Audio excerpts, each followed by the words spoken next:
Baik, terima kasih pemirsa. Kita kembali di Damai Indonesiaku dan tiba lagi kita di sesi tanya jawab dengan tema yang sangat menarik ini, yaitu ibadah tidak harus menunggu tua atau ibadah jangan menunggu tua, karena kita tidak tahu usia ya Ustadz ya. Nah, insya Allah sudah siap dengan pertanyaan-pertanyaannya. Ada Bapak Hannibal yang pertama kali untuk mengajukan pertanyaan. Nanti insya Allah akan dijawab Ustadz Rustandi terlebih dahulu. Silakan Bapak Hannibal. Terima kasih. Assalamualaikum warahmatullahi wabarakatuh. Waalaikumsalam warahmatullahi wabarakatuh. Nama saya Hannibal Zaini dari Masjid Taklin Masjid Ar-Rayyan Pondok Gede. Terima kasih. Terima kasih Ustadz. Ada satu hal yang mengganjal di hati Ustadz. Ingin saya tanyakan adalah, apakah memang benar Ustadz, kita selaku orang tua telah memaksakan untuk si anak untuk beribadah sedini mungkin, tapi itu tidak akan berhasil sebelum si anak mendapat hidayah dari Allah Subhanahu wa taala. Itu Ustadz. Terima kasih. Assalamualaikum warahmatullahi wabarakatuh. Waalaikumsalam warahmatullahi wabarakatuh. Terima kasih Pak Hannibal. Bisa langsung dijawab Ustaz Rustandi. Silakan Ustaz. Terima kasih Bapak. Innaka lan tahdi man ahbabta walakinallaha yahdi may yasha. Kita itu enggak bisa membuat orang lain menjadi benar, kecuali benar itu nanti Allah yang membenarkannya. Tugas kita ayah bunda bukan membuat orang benar, bukan membuat orang mau. Tugas kita adalah ngajak biar jadi orang benar, biar dia mau. Satu ya. Jadi kadang-kadang kita beban banget nih, ngaji nyuk, nggak mau tuh orang, itu bukan tugas kita. Begitu juga sama siapapun, mau anak ataupun siapa. Itu tadi pertanyaan Bapak, benar nggak kalau orang nggak dapat hidayah, orang itu nggak bakalan bisa berhasil kita ajak untuk ibadah, termasuk anak kita. Itu benar, satu. Tapi mohon maaf Bapak, Ibu, ibadah itu dua. Ini berkenaan dengan anak pertanyaan. Ibadah itu dua, ada ibadah mahdoh, ada goyer mahdoh. Kalau yang ibadah mahdoh, ibadah yang mahdoh itu ibadah yang berkenaan dengan syarat dan rukun. Itu mah tetap aja diajak tuh anak. Misalnya sholat, dia wajibnya sholat, kita menganjurkan anak boleh kita pukul kalau dia nggak mau sholat usia berapa? 10 tahun. Anak kita ajak sholat, kalau nggak mau sholat itu anak boleh kita pukul. Itu kalau 10 tahun nggak mau sholat, kalau umurnya 40 dipukul apa dibacok kira-kira?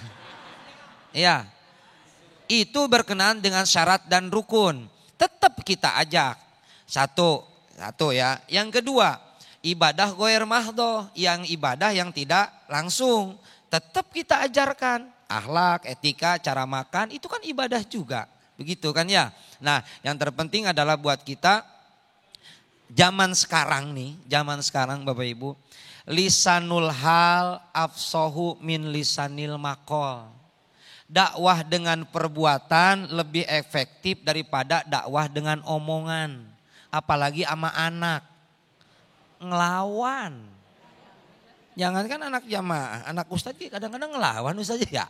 Iya gitu, kadang-kadang anak lebih takut sama guru daripada sama orang tua. Makanya mohon maaf, biarpun saya disebut ustadz, kiai, ustazah, nggak bisa ngedidik anak mah pasti dilawan. Dan kadang-kadang ada batasan kalau sama anak. Tapi kita bisa mendidik anak orang lain. Kesimpulannya adalah bahwa tugas kita tetap mengajak kepada jalan kebenaran. Masalah mau dan tidak bukan tugas kita. Hatta sama anak pun itu kita tetap berdakwah. Kalau sudah berdakwah ngajak kepada jalan kebenaran, gugur sudah kewajiban kita. Wallahu a'lam.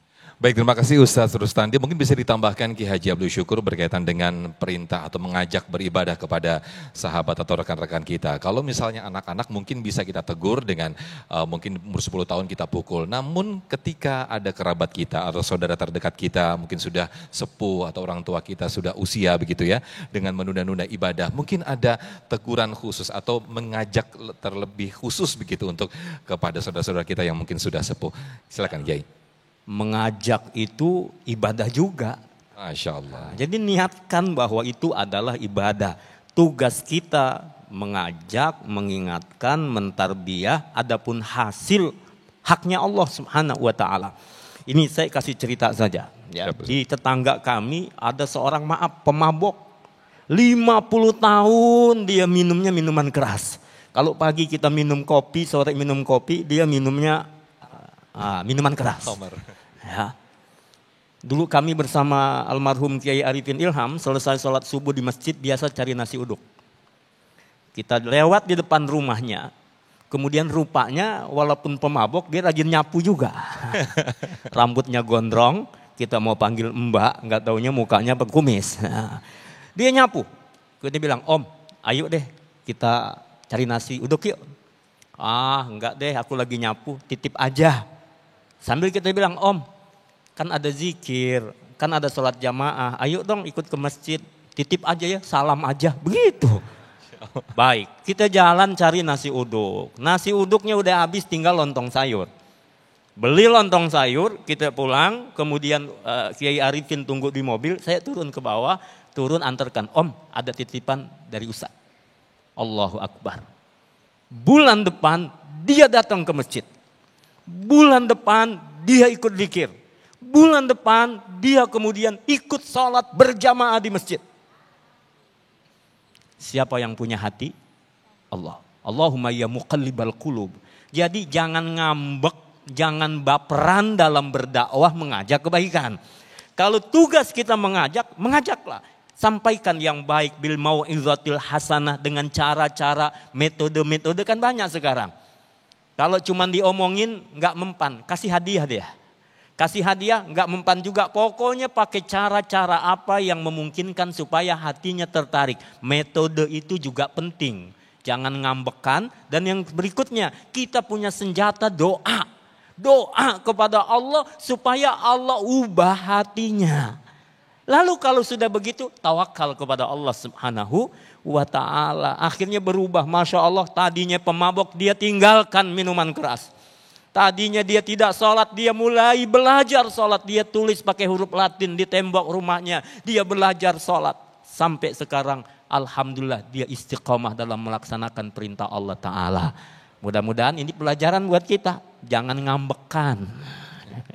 Baik, Masya Allah, tetap ada ikhtiar dan juga kepasrahan kita kepada Allah, Sang Maha Pemberi Hidayah. Berikutnya saya ke penanya yang sudah siap, ada Ibu Yayat. Boleh berdiri Ibu, nanti insya Allah akan dijawab oleh, duduk saja, oke boleh. Nanti insya Allah akan dijawab oleh Ustazah Lulu. Silakan Ibu. Assalamualaikum warahmatullahi wabarakatuh. Waalaikumsalam warahmatullahi wabarakatuh. Nama saya Yayat Haryati dari Majelis Taklim BKKBN Jatiwaringin Pondok Gede.